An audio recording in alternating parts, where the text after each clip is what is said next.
দ্বিতীয় মেয়াদে প্রেসিডেন্ট হিসেবে ক্ষমতায় আসার পরপরই আন্তর্জাতিক সব হিসেব উল্টে পাল্টে দিচ্ছেন ৭৮ বর্ষী ডোনাল্ড ট্রাম্প। প্রতিবেশী দেশ কানাডাকে আমেরিকার রাজ্য হিসেবে চাইলেন তিনি। সম্প্রতি আবারও কানাডাকে যুক্তরাষ্ট্রের ৫১তম অঙ্গরাজ্য করার প্রস্তাব দিয়েছেন আমেরিকার প্রেসিডেন্ট। তার দাবি, যুক্তরাষ্ট্রের প্রস্তাবিত ক্ষেপণাস্ত্র প্রতিরক্ষা ব্যবস্থা গোল্ডেন ডোমে বিনামূল্যে যুক্ত হতে চাইলে কানাডাকে যুক্তরাষ্ট্রের অংশ হতে হবে। বার্তা সংস্থা এএফপির খবরে বলা হয়েছে, ট্রাম্প তার নিজস্ব সামাজিক মাধ্যমের এক পোস্টে বলেন, কানাডা যদি আলাদা জাতি হিসেবে থাকতে চায় তবে তাদের গোল্ডেন ডোম প্রকল্পের অংশগ্রহণের জন্য $৬,১০০ কোটি ব্যয় করতে হবে। তবে যুক্তরাজ্যের রাজ্য হলে কোনো খরচ লাগবে না। চলতি বছরের জানুয়ারিতে দ্বিতীয় মেয়াদে প্রেসিডেন্ট হিসেবে শপথ নেওয়ার পর থেকে ট্রাম্প একের পর এক বিতর্কিত মন্তব্য করে আসছেন।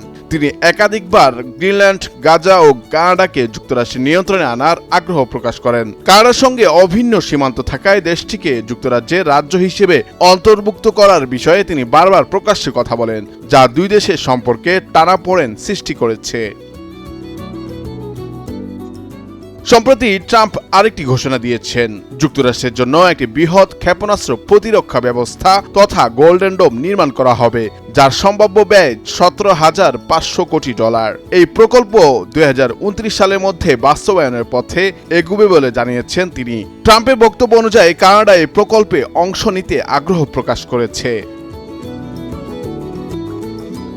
তবে কানাডার পক্ষ থেকে পরিষ্কার জানানো হয়েছে, তারা সার্বভৌমত্ব বজায় রেখে এই প্রকল্পে যুক্ত হতে চায়। দেশটির প্রধানমন্ত্রী মার্ক কার্নি স্পষ্ট ভাষায় বলে দেন, কানাডা কখনো বিক্রির জন্য নয় এবং যুক্তরাষ্ট্রের রাজ্য হওয়ার প্রশ্নই ওঠে না। তিনি চলতি মাসের শুরুর দিকে হোয়াইট হাউস সফরকালে ট্রাম্পকে এই বার্তাই দিয়েছেন।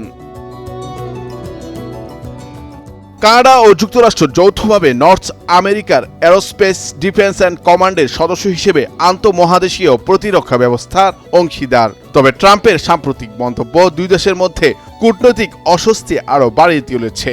বিশ্লেষকরা বলছেন, গোল্ডেন ডোম প্রকল্পটি শুধু ব্যয়সাধ্য নয়, বরং প্রযুক্তিগত ও রাজনৈতিক দিক থেকে বড় চ্যালেঞ্জের মুখে পড়বে। রুল আফসার, নয়া দিগন্ত।